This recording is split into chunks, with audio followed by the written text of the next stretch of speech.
Hello दोस्तों, नमस्कार। मैं हूं संजीव, आपका दोस्त एजुकेशन हंट चैनल पर। आइए कुछ क्वेश्चन का हिस्ट्री में हम लोग क्वेश्चन देखते हैं सीरीज। तो फर्स्ट क्वेश्चन है ऑन द स्क्रीन, आप देख पा रहे हैं स्क्रीन पर कि ऋग्वेद, साम, यजुर्वेद संयुक्त रूप से क्या कहलाते हैं। ऑप्शन देख रहे हैं, संहिता, स्मृति, वेद, तरई। तो आंसर हो जाएगा इसका वेद, तरई। नेक्स्ट क्वेश्चन है दोस्तों, आप देख पा रहे हैं स्क्रीन पर, ऋग्वैदिक काल में तीनों में से कौन से देवता विशेष रूप से महत्वपूर्ण थे।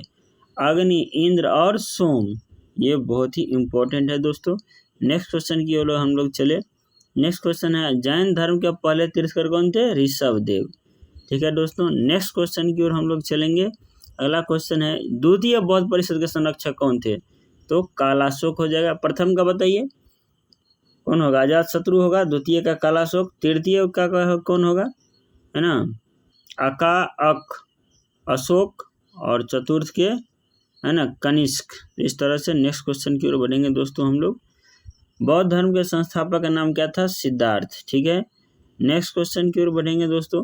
अर्थशास्त्र को निम्नलिखित में से किस रूप में जाना जाता है। अर्थशास्त्र मतलब नीति शास्त्र, है ना।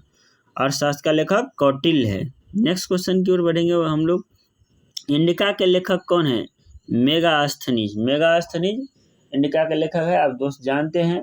सीरिया के राजा एंटियोकस, जिसका, है ना, राजदूत कौन था। मेगास्थनीज।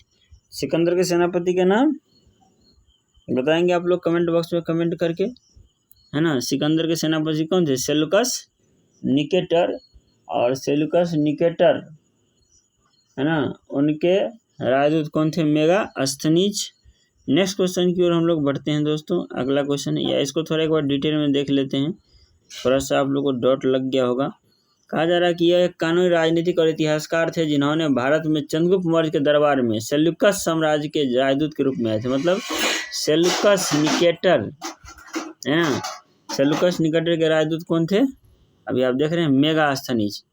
सेल्यूकस निकेटर किसका सेनापति थे। सिकंदर के। उम्मीद करते हैं कि अब आपका डाउट का क्लियर हो गया होगा कि विश्व विजेता जो सिकंदर थे, उसका सेनापति का नाम सेल्यूकस निकेटर था, और जिसका राजदूत का नाम है मेगास्थनीज, जिसके बुक का नाम है इंडिका, है ना। और ये चंद्रगुप्त मौर्य के दरबार में आए थे। उम्मीद करते हैं दोस्तों आपका डाउट क्लियर होगा, है ना। नेक्स्ट क्वेश्चन की ओर हम लोग बढ़ते हैं। आइए, नेक्स्ट क्वेश्चन है आपके सामने, हर्षवर्धन की जीवनी किसने लिखी। तो बाणभट्ट, आप जानते हैं, है ना।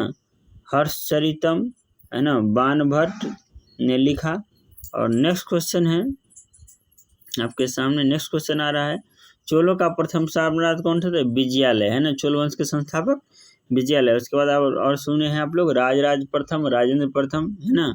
आगे हम लोग देखते हैं नेक्स्ट क्वेश्चन। नेक्स्ट क्वेश्चन है, निम्नलिखित में से कौन सा शहर विजयनगर के मध्ययुगीन हिंदू साम्राज्य से संबंधित खंडहरों के लिए प्रसिद्ध है और इसे विश्व धरोहर स्थल में घोषित किया गया है। नाम है हम्पी। ठीक है दोस्तों, नेक्स्ट क्वेश्चन की ओर हम लोग बढ़ते हैं। निम्न में कौन सा काल क्रमानुसार व्यवस्थित रूप कीजिए। सातवाहन, वाकाटक, चालुक्य। तो पहले आपका सातवाहन हो जाएगा, फिर वाकाटक हो जाएगा, फिर चालुक्य हो जाएगा। थोड़ा डिटेल में आप देख सकते हैं दोस्तों। आइए डिटेल में थोड़ा सा जानकारी प्राप्त करने का प्रयास करते हैं हम लोग। डिटेल कर रहा है, सातवाहन यह दूसरी शताब्दी ईसा पूर्व के अंत में स्थापित किया गया था। संस्थापक कौन थे सातवाहन का। सिमुक।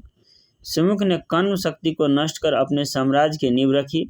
मत्स्य पुराण में दक्कन में शासन करने वाला 30 सातवाहन राजाओं की सूची है, हालांकि उनकी भौगोलिक सीमा बदलती रही है।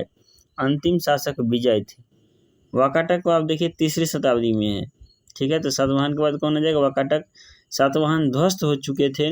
इसके बाद एक ब्राह्मण सरदार विंध्य शक्ति ने वाकाटक साम्राज्य की स्थापना की।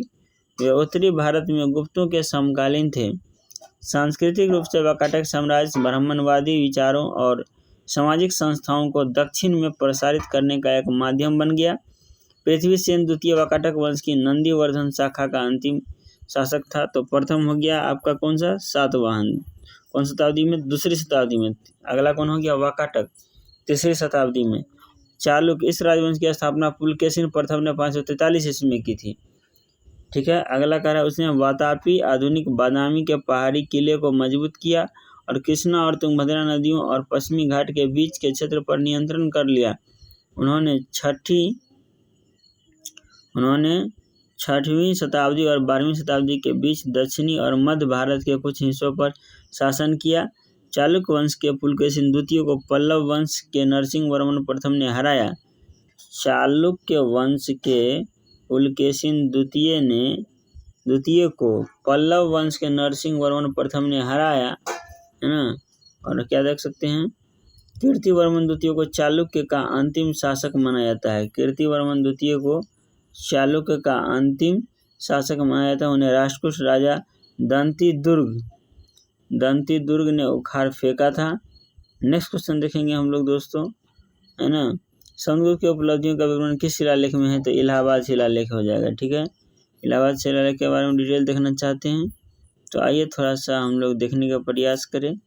इलाहाबाद शिलालेख को प्रयाग प्रशस्ति के नाम से भी जाना जाता है, जो समुद्रगुप्त के राज दरबार के कवि हरिसेन द्वारा लिखित एक शिलालेख था। शिलालेखों में समुद्रगुप्त शासन के दौरान उनकी सभी राजनीतिक और सैन्य उपलब्धियों की सूची है। शिलालेख मौर्य वंश के महान सम्राट अशोक के राजादेश के नीचे स्थित है, जिन्होंने 30 शताब्दी ईसा पूर्व में शासन किया था। दोस्तों आज हम लोग क्वेश्चन यहीं तक रखेंगे, है ना। 13 नंबर क्वेश्चन है ये क्वेश्चन आपका छूटा है, फिर हम देखेंगे नेक्स्ट क्लास में। बहुत बहुत धन्यवाद।